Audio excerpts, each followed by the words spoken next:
Hello friend, सबका जो है एलबी हेल्पर क्लासेस में आप लोगों का स्वागत है। फ्रेंड्स, आज मैं एक्सरसाइज 1.3 का क्वेश्चन नंबर 1 और 2 जिक्र करने जा रहा हूं, जिसमें से देखिएगा। जिक्र करने से पहले मैं बताऊंगा कि डेसिमल एक्सपेंशन कितनी प्रकार का होता है, टाइप ऑफ डेसिमल एक्सपेंशन, ठीक है। उसके बाद मैं क्वेश्चन को जिक्र करूँगा, ठीक है ना। तो चलिए हम स्टार्ट करते हैं। देखिए, हम स्टार्ट करते हैं टाइप ऑफ डेसिमल एक्सपेंशन। लिखेंगे हम टाइप ऑफ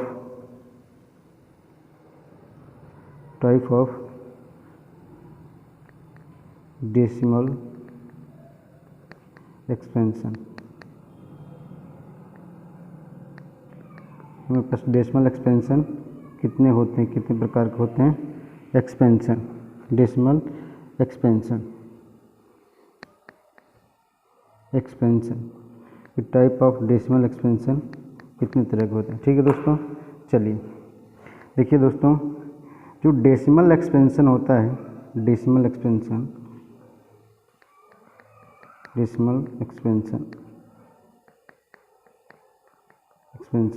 देखिए, ये जनरली हमारे पास 3 टाइप का होता है।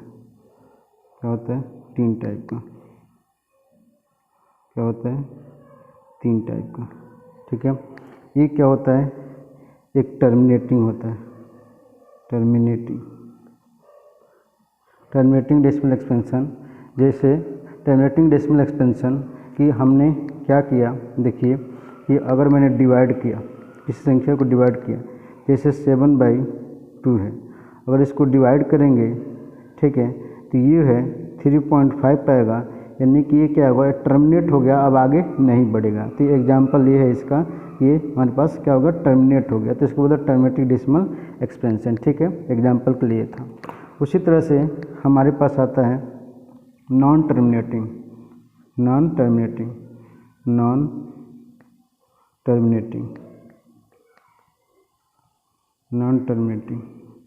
और क्या आएगा, repeating. Non terminating and repeating. Example के लिए अगर हम क्या करें कि हम 1/3 करें, क्या है कि 1/3 करें, 1/3 में डिवाइड करेंगे तो ये क्या आ जाएगा, 0.333333, ये चलता जाएगा। इसको हम कैसे लिख सकते हैं, हम लिख सकते हैं 0.3 बार, ठीक है ना, इस तरह से। तो ये क्या है, नॉन टर्मिनेटिंग और रिपीटिंग होगा, ठीक ना। एग्जाम्पल के लिए है, ये क्या ना, एग्जाम्पल है, एग्जाम्पल ही है, ये एग्जाम्पल। उसी तरह से होता है क्या, इसी को non terminating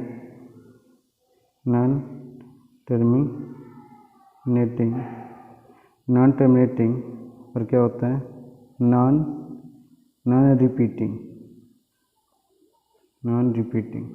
non terminating and non repeating मतलब ये है कि non terminating and non repeating, अगर हम किसी नंबर भाग दें, जैसे हमारे पास जो पाई की जो वैल्यू होती है ना, जो 22/7, क्या ना कि 22/7, तो ये क्या होता है, 3.159 जो भी है। तो ये जो है क्या होगा, ये हमारे पास ये नॉन टर्मिनेटिंग और नॉट रिपीटिंग हुआ, ठीक है। तो इसको बोलते हैं पाई की वैल्यू की नॉट टर्मिनेटिंग नॉट रिपीटिंग। तो अब एग्जाम्पल समझ गए होंगे। अच्छा देखिए, इसी चीज़ को और समझिए कि इसी चीज़ का नाम क्या दिया गया, इसी चीज़ को बोलते हैं नॉन टर्मिनेटिंग। ये भी कहा गया कि नॉट टर्मिनेटिंग कहा गया, इसको नॉट टर्मिनेटिंग भी बोला जाता है, ठीक है। और नॉन टर्मिनेटिंग और इसी को कहा गया कि रिकरिंग कहा गया, ठीक है। नॉन को नॉट भी लिख सकते हैं, ठीक है। नॉन टर्मिनेटिंग को आप क्या लिख सकते हैं, नॉट भी लिखा जाता है कि नॉट टर्मिनेटिंग और ये क्या होगा, नॉन को नॉन रिपीटिंग का लिखेंगे कि नॉट रिकरिंग लिख देते हैं, क्या लिखते हैं, नॉट रिकरिंग लिख देते हैं। नॉट रिकरिंग, ठीक है। और ये तो टर्मिनेटिंग ही होगा, और इसको तो टर्मिनेटिंग ही बोलेंगे, टर्मिनेटिंग ही बोलेंगे। हिंदी वाले समझ लें, इसको क्या बोलते हैं हिंदी वाले, इसको बोलते हैं शांत। क्या बोलते हैं? शांत। इसको बोलते हैं अशांत, अशांत। और क्या बोलते हैं? अशांत आवर्ती, अशांत आवर्ती। और इसको बोलते हैं अशांत, अशांत अनावर्ती, अनावर्ती, ठीक है। तो ये अब ये डेसिमल एक्सपेंशन समझ गए होंगे, ठीक है। तो वही है क्वेश्चन 1 में बताया गया है, जो क्वेश्चन 1 है हमारा, क्वेश्चन 1 इसी में बताना है कि हमें डिवाइड करना है और ये बताना है कि कौन सा शांत होगा, कौन सा अशांत होगा और कौन सा अशांत तथा अनावर्ती होगा, ठीक है। यानी इंग्लिश में बात करें तो terminating, non terminating, repeating, non terminating and non repeating, इसी के बारे में बताना। देखिए क्वेश्चन हमारे पास आ गया सामने, ठीक है, दिखा रहा हूँ आप लोगों को। देखिए यहाँ पर लिखा गया है क्या कि write the following decimal form and say what kind of a decimal expansion each has, कि काइंड ऑफ डेसिमल एक्सपेंशन बताना है कि type of decimal expansion, kind का मतलब है कि टाइप ऑफ डेसिमल एक्सपेंशन बताना है, ठीक है।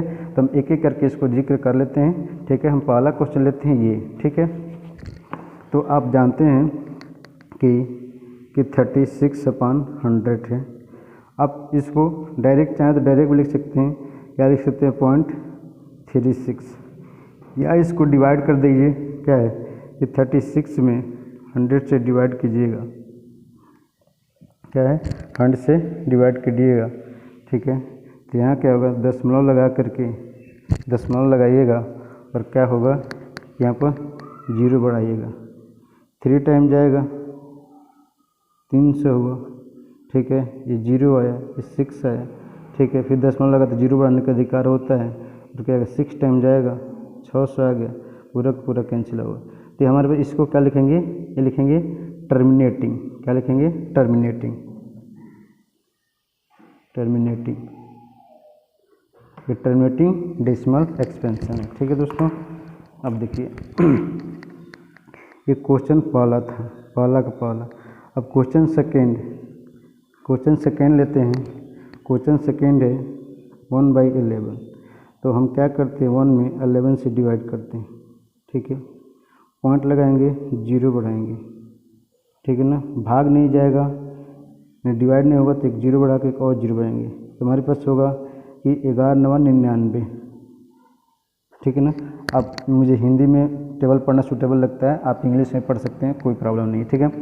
तो यहाँ पर आ गया कैरी 1, ठीक है, यानी कि हमारे पास क्या आ गया, 1 आ गया, ठीक है। फिर से वही चीज़ है, यानी 1 आ रहा है, रिपीट हो रहा है। अगर वही चीज़ें है कि क्या बढ़ाएंगे, 0 तो बढ़ाएंगे, डिवाइड नहीं होगा, फिर 0 बढ़ा के क्या करेंगे, यानी कि एक और 0 बढ़ाएंगे, तो ये 9 टाइम जाएगा 99। फिर वही चीज़ें रिपीट हो रहा है, इसका मतलब ये है कि आप ये देखिए ये चीज़ें रिपीट हो रही है, 0909। तो हम इसको कैसे लिख सकते हैं, हम इसको लिख सकते हैं 0.09 और क्या लिख सकते हैं, बार। तो इसको लिखेंगे हम नॉन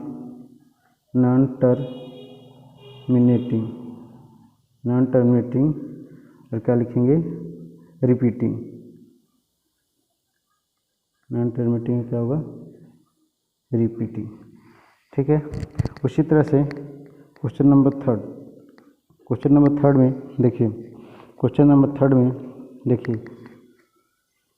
4 होल 1/8। अब इसको कन्वर्ट कीजिएगा, कन्वर्ट कर लेते हैं रेशनल नंबर में, तो ये हो जाएगा 33/8। अब इसे डिवाइड कीजिए, 8 से डिवाइड किए 33 में, ये 4 टाइम जाएगा, 32 आया, 1 आया, ठीक है। पॉइंट लगाएंगे, 0 बढ़ाएंगे, 2 टाइम जाएगा, 8 मिला, क्या आएगा, ठीक है, यानी कि 1 टाइम जाएगा, ये 1 टाइम हमारे पास क्या आया, 2 आया, ठीक है। अब 0 बढ़ाएंगे, दशमलव लगाया तो 0 बढ़ाने का अधिकार होता है, तो क्या होगा कि हमारे पास 2 टाइम जाएगा 16 हुआ, क्या मिलेगा 4। अब दशमलव लगा तो 0 बढ़ने का अधिकार होता है, क्या होगा 8 पच्चे 40, यानी कैंसिल आउट हो गया। ठीक है, पूरा पूरा। तो देखिए अभी क्या होगा हमारे पास, ये होगा टर्मिनेटिंग होगा, क्या होगा टर्मिनेटिंग होगा, टर्मिनेटिंग।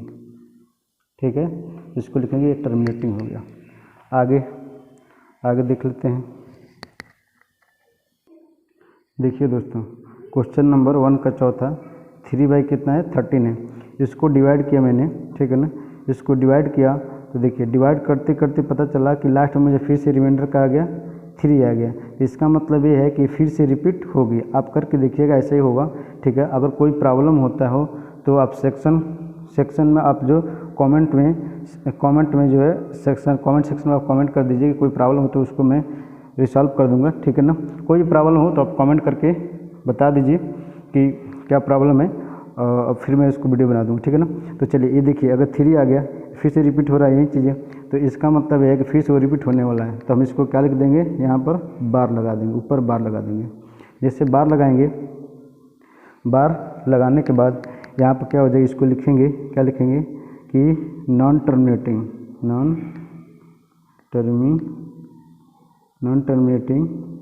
और क्या लिखेंगे इसको रिपीटिंग, नॉन टर्मिनेटिंग लिखेंगे रिपीटिंग। ठीक है ना, नॉन टर्मिनेटिंग रिपीटिंग। अब देखिए, अब क्वेश्चन जो है क्वेश्चन 1 का अब क्या होगा 5 वाला क्वेश्चन। 5 वाला क्वेश्चन में क्या है हमारे पास 2/11 है, तो 2 से डिवाइड कीजिए, 2 में 11 से डिवाइड कीजिए, दशमलव लगाएंगे 0 बढ़ाएंगे, 1 टाइम गया 11 आया, क्या मिला हमारे पास 9 मिला। ठीक है ना, 9 मिलेगा। अब 0 बढ़ाएंगे तो क्या होगा 11 8 88, क्या मिला 2 मिला, फिर से रिमाइंडर 2 हो गया, तो फिर ये रिपीट होना शुरू हो गया।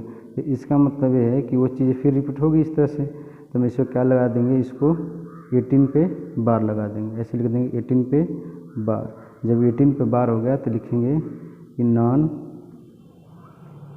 टर्मिनेटिंग, लिखेंगे, क्या लिखेंगे रिपीटिंग, नॉन टर्मिनेटिंग रिपीटिंग। ठीक है, अब देखिए क्वेश्चन फर्स्ट का हमारे पास अब का है, जो ये लास्ट क्वेश्चन है इसका, ये देखिए। तो इसको कैसे करेंगे, 329/400, तो इसे डिवाइड करेंगे। 329 में 4 से डिवाइड कीजिए, तो देखिए दशमलव लगाएंगे 0 बढ़ाएंगे, देखिए 8 चौका 32, 32 से हुआ 0 आया 9 आया। ठीक है, ये तो कैंसिल आउट हो गया। अब क्या है, दशमलव लगा है तो 0 बढ़ाएंगे, 9 से हो गया, तो 2 टाइम हो गया, 4 दूना 8, यानी 800 हो गया। अभी क्या हो जाएगा 0 0, क्या हो गया 1, दशमलव लगा तो 0 बढ़ाने का अधिकार है हमारे पास, हो गया 1000। ये अब डिवाइड करेंगे, हमारे पास 2 टाइम जाएगा, 4 दूना 800, और हमारे पास 4 दूना 8, यानी 2 0 बढ़िया 800 हो जाएगा। अभी 0 0, और हमारे पास क्या आ जाएगा 2, दशमलव 0 बढ़ाएंगे। अब देखिए 5 टाइम चला जाएगा, 4 पच्चे 20 कर देंगे, और 2 0 इसके साथ है बढ़ा देंगे, 2000, पूरा का पूरा कैंसिल आउट हो गया। ठीक है, तो इसका मतलब ये है कि ये टर्मिनेटिंग होगा, क्या होगा, और टर्मिनेटिंग होगा, लिख देंगे टर्मिनेटिंग डेसिमल एक्सपेंशन। ठीक है, उसी तरह से क्वेश्चन इसमें 2, क्वेश्चन 2 जिक्र कर लेते हैं दोस्तों। देखिए क्वेश्चन नंबर दूसरा में कि गिवन वैल्यू है कि 1/7 का वैल्यू ये दिया है कि 0.142857। ठीक है, और बोला है कि आपको फाइंड किसकी वैल्यू करना है, 2/7, 3/7, 4/7, 5/7, 6/7। इसमें इसका टर्म कंडीशन क्या है, कि विदाउट एक्चुअल मल्टीप्लिकेशन इसकी वैल्यू निकालना है।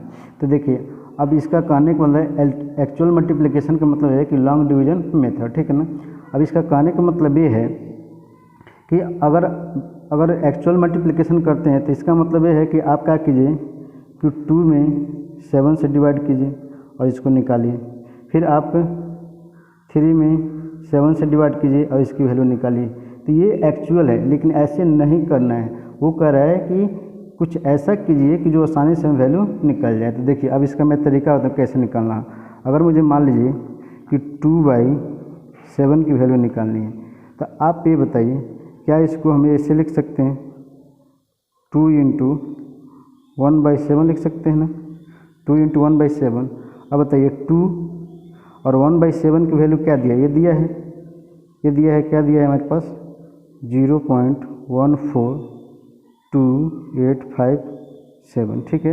ये वैल्यू दिया है, इसको वैल्यू लिख लीजिए और जो मल्टीप्लाई कर दीजिए, जो आएगा उस पर बार चढ़ा दीजिएगा, ठीक है ना।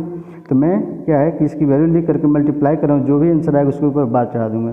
तो मल्टीप्लाई कीजिए, क्या होगा 2 × 7 = 14, कैरी 1, ठीक है, 2 × 5 = 10, 1 × 11 कैरी 1, 2 × 8 = 16, 1 × 17 कैरी 1, 2 × 2 = 4 और 1 × 5, 2 × 4 = 8, 2 × 1 = 2, ठीक है, 2 × 1 = 2, दशमलव लग गया, 0 यहाँ आ जाएगा।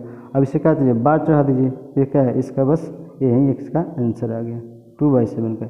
इसी तरह से अगर हमें क्या निकालना है 3/7, तो क्या बताइए इसको कैसे लिख सकते हैं 3 × 1/7 लिख सकते हैं।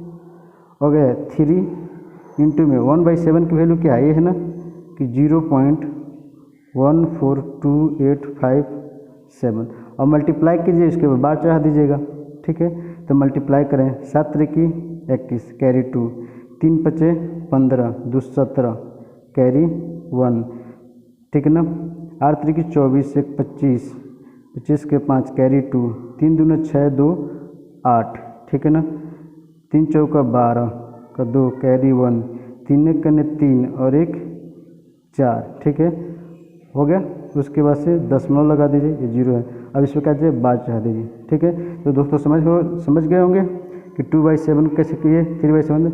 इसी तरह से आप मुझे ये बताइए कि 4/7 की वैल्यू निकाल सकते हैं आप। इसी तरह से आसानी से 4/7 की वैल्यू निकाल लीजिएगा। इसे कीजिएगा कि क्या 4 × क्या कीजिएगा 1/7 और इसकी वैल्यू आप निकाल सकते हैं, ठीक है दोस्तों। तो दोस्तों उम्मीद है कि ये बातें आप लोग को समझ में आए हुए। तो आपका ये होमवर्क रहेगा कि आप मुझे 4/7, 5/7, 6/7 ऐसे निकाल लीजिएगा, ठीक है।